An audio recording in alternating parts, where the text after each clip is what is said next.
March Madness NFL version will begin on Wednesday, March 13th. Free agency around the NFL starts up at 4 o'clock. That's when the new league year begins. Over the next few days, the Colts still have several decisions to make on their own free agents.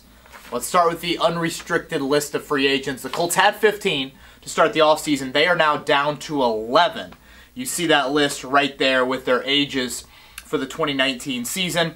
I would say probably the three biggest names on that list. Let's start right at the top. Pierre Desir, Clayton Geathers, two starting members of your secondary from last year. Chris Ballard mentioned at the Combine he was very willing to let those two guys test the free agent market.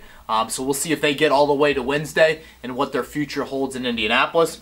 And then right in the middle, how about Dontrell Inman?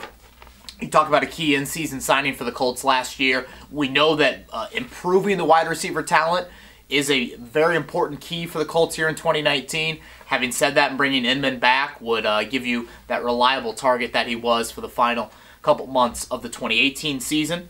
That list also included earlier in the year, Adam Vinatieri's been re-signed, Mark Glowinski's been re-signed, Matt Slauson retired, and then just earlier this week, Marcus Hunt re-signed to the Colts as well. Moving on to the restricted free agent list for the Colts, we'll see if Chris Ballard tenders any of these guys before Wednesday. The expectation is several of these, if not all of them, will be brought back. There are a couple of key names on this list. We saw the Colts re-sign Ross Travis, who was a restricted free agent a couple weeks ago.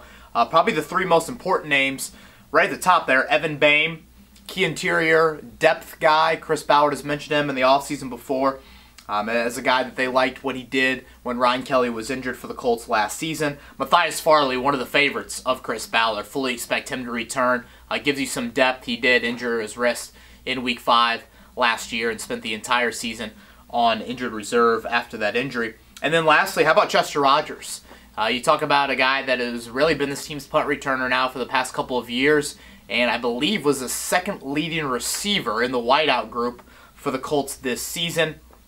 Chris Milton, Corey Moore, more of specialists, the guys that play on special teams for you, and Chris Milton was a key gunner for this team. And then lastly, the exclusive rights free agents. The expectation is both of these guys will be back.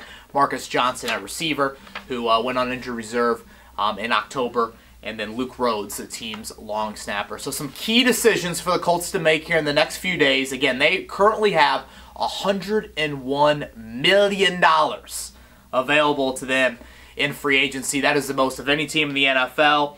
The new league year begins on Wednesday, and even if some of these names that we just mentioned, even if they get to the open market, they still could be brought back. In years past, we've seen Chris Ballard re-sign guys like Darius Butler, Robert Turbin, Jack Mehort, even after free agency has started. So the madness will begin in earnest on Monday when legal tampering is allowed for 48 hours, and then Wednesday, March 14th, officially contracts can be signed at 4 o'clock.